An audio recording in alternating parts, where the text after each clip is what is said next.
read for everybody's part except for Robert's. And That's the part you should have read for. Go ahead. who's bisexual, honey? I don't buy sex. Sex buys me.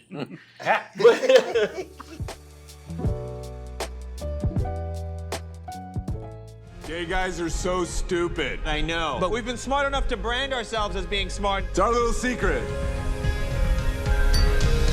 The movie was initially inspired by a couple of different things. One of them was a Billy on the Street sketch that we did, a segment that I did with Jason Sudeikis called The Bro Lightning Round. Me and Sudeikis, we dressed up as bros. I had a sports jersey on, a backwards white baseball cap, khakis. We got a bunch of guys to like be our bro crew. I spoke to people, but I put on a bro voice. You know, I was like, for $1, like, which do you prefer, Wicked or Aladdin? You know, and it was very Billy on the Street style questions, but in a bro persona. Yeah. And then a friend of mine, a gay friend of mine, saw that segment and said, you know, you're really hot in that.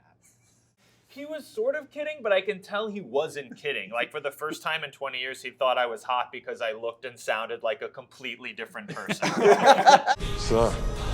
Nick reached out to me and said he wanted to do a movie. He said he wanted his next movie to be a rom-com, but he thought it would be cool if it was about a gay couple because we haven't had many of those. I think it's the most human of genres. It's two people trying to figure each other out and falling in love, and having that experience where you go to the movie theater and you are laughing and then suddenly you're crying. It's just like, it's kind of everything that I look for in a movie or a story. He acknowledged he wasn't gay, which he's not. Unapologetic. Yeah, He doesn't deal with it. Yeah. So he said, do you want to write it with me?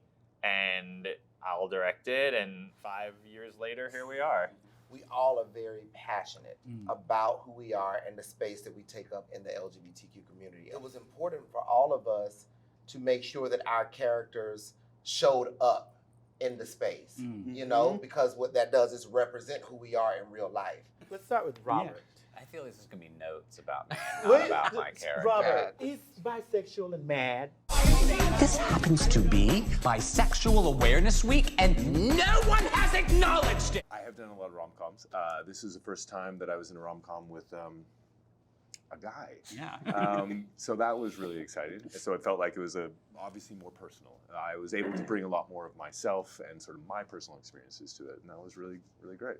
Wanda she's very high all the time, and she's always holding space for somebody. I like to hold space. I think holding space, you have a broader perspective on things. You know? I think your holding space and your optimism is like a really short fuse about to go. People are threatening to boycott the museum. You can't say Lincoln was gay. If we don't do this, we're letting the heterosexual terrorists win. The younger LGBTQ folks are growing up with so much more representation than we had. It's a very different time. They embrace femininity, they embrace gender fluidity, you know, way more than we did. At least the people that I observed. I can't speak for every gay man on earth, but that's a pattern that I observed among gay men in my generation, that, you know, we really put masculinity, what we used to refer to as straight acting, up on this pedestal. And that is, even though we know it's wrong, and I think we are evolving beyond that, it's still ingrained in us to varying degrees to a certain extent. Happy Pride. Happy Pride! Now I have to go to a Pride party and you're both too old to be in the pool. Please leave. And I thought that was an area very ripe for comedy, and also for something maybe more thought-provoking about, you know, what we're attracted to and why. Lawrence and I started to find Jim very attractive, like during He is fine. Jim fine now. Yeah, very attractive. The anger, the energy. Yeah, and then every time he was like, bisexual awareness, I was like, oh, wait a minute. Robert satisfied the woman in Wanda and the man in Wanda. You know, so low-key, she was over there sitting in a puddle over Cherry. I was over there in a puddle over Robert. It was just a lot of puddles going on. It was just puddles. We were sitting in overflow. Like after taping, they needed a mop and a bucket because there was some wop going on in there.